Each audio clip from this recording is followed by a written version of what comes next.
والدین کی فرما بردار کی دعا قبول ہوتی ہے۔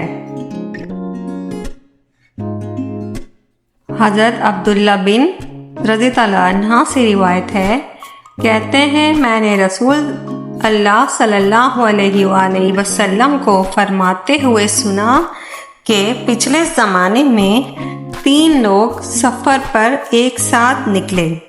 چلتے چلتے رات ہو گئی تو ان لوگوں نے پاس کے ایک غار میں رات بسر کرنے کا ارادہ کیا۔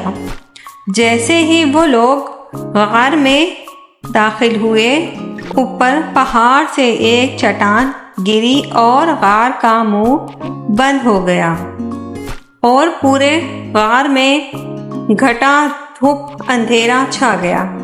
اچانک یہ حادثہ پیش آنے کی وجہ سے تینوں کی جان پر آ پڑی۔ ان کو موت اپنے سامنے نظر آنے لگی۔ ظاہر سی بات تھی ہی کہ اس پہاڑ جیسی چٹان کو ہٹانا ان کے لیے ناممکن تھا۔ تینوں نے اپنی زندگی سے مایوس ہو کر کہا، اب ہمارے لیے یہاں سے بچ نکلنا بہت مشکل ہے۔ اگر اللہ تعالیٰ ہی کوئی کرشمہ کر دے تو اور بات ہے۔ اس لیے جس نے بھی اپنی زندگی میں کوئی نیک کام صرف اور صرف اللہ کی رضا اور اس کی خوشنودی کے لیے کیا ہو، وہ اس کام کا واسطہ دے کر اللہ سے دعا کرے۔ ہو سکتا ہے اللہ تعالیٰ ہماری دعا کو قبول کر کے ہمیں اس مصیبت سے چھٹکارا دلا دے۔ وہ تینوں آدمی اپنے اپنے اعمال کا جائزہ لینے لگے۔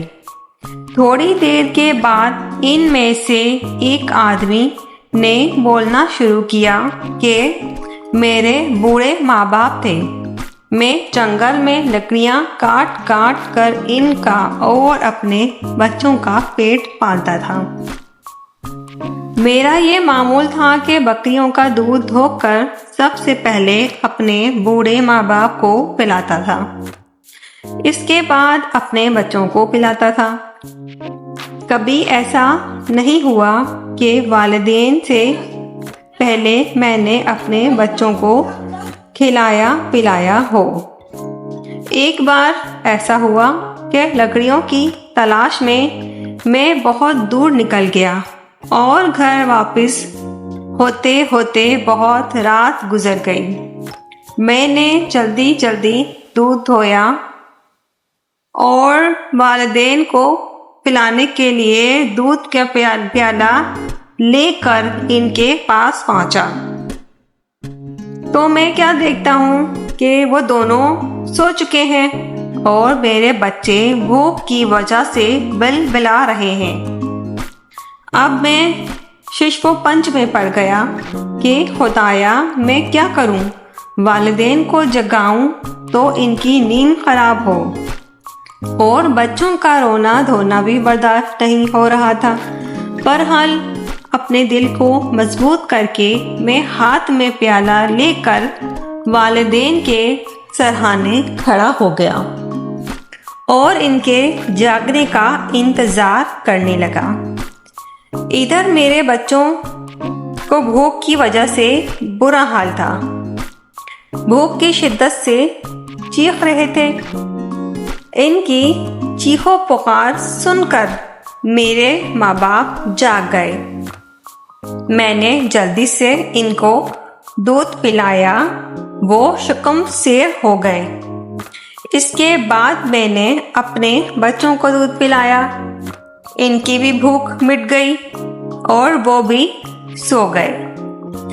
یہ سب کچھ ہونے کے بعد اس آدمی نے کہا، اے اللہ، اگر یہ کام میں نے تیری رضا اور خوشنودی کے لیے کیا ہو تو میری دعا قبول کر کے اس چٹان کی مصیبت سے ہمیں نجات دلا۔ اتنا کہنا تھا کہ چٹان تھوڑی کھسک گئی اور غار کے اندر ہلکی ہلکی روشنی آنے لگی۔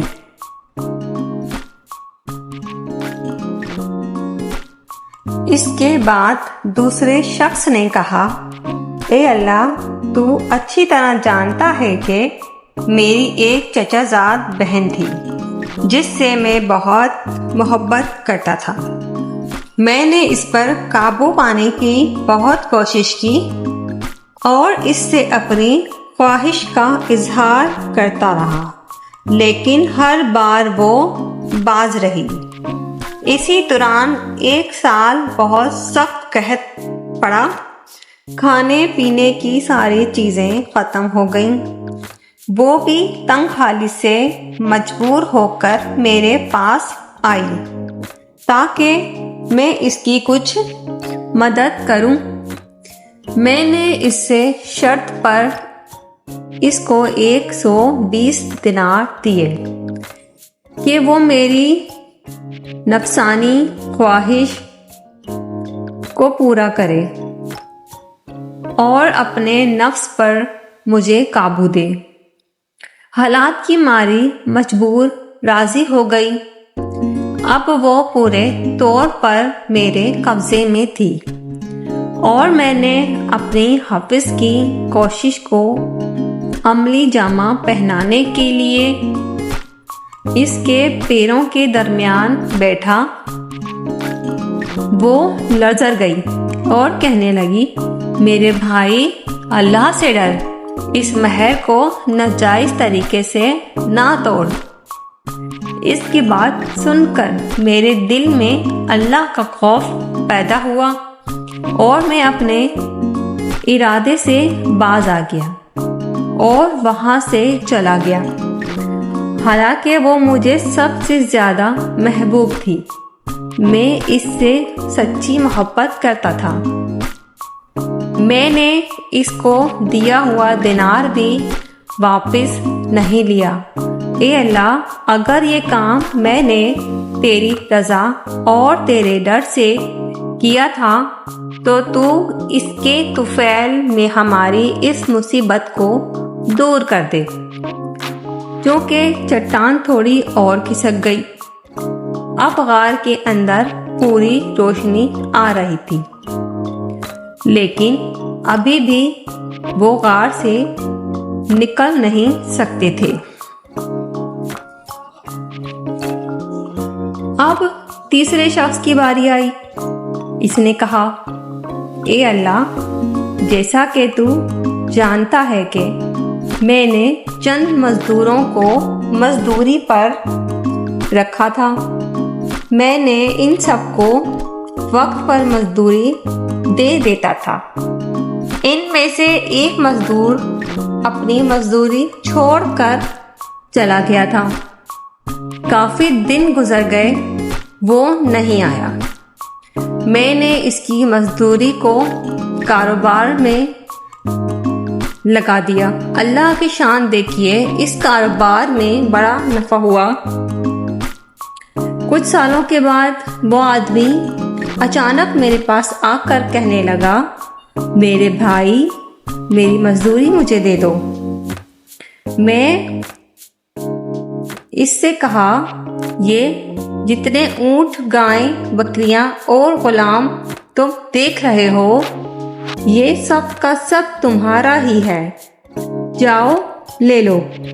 اس نے کہا، میرے بھائی، مذاق چھوڑو، مجھے میری مزدوری دے دو۔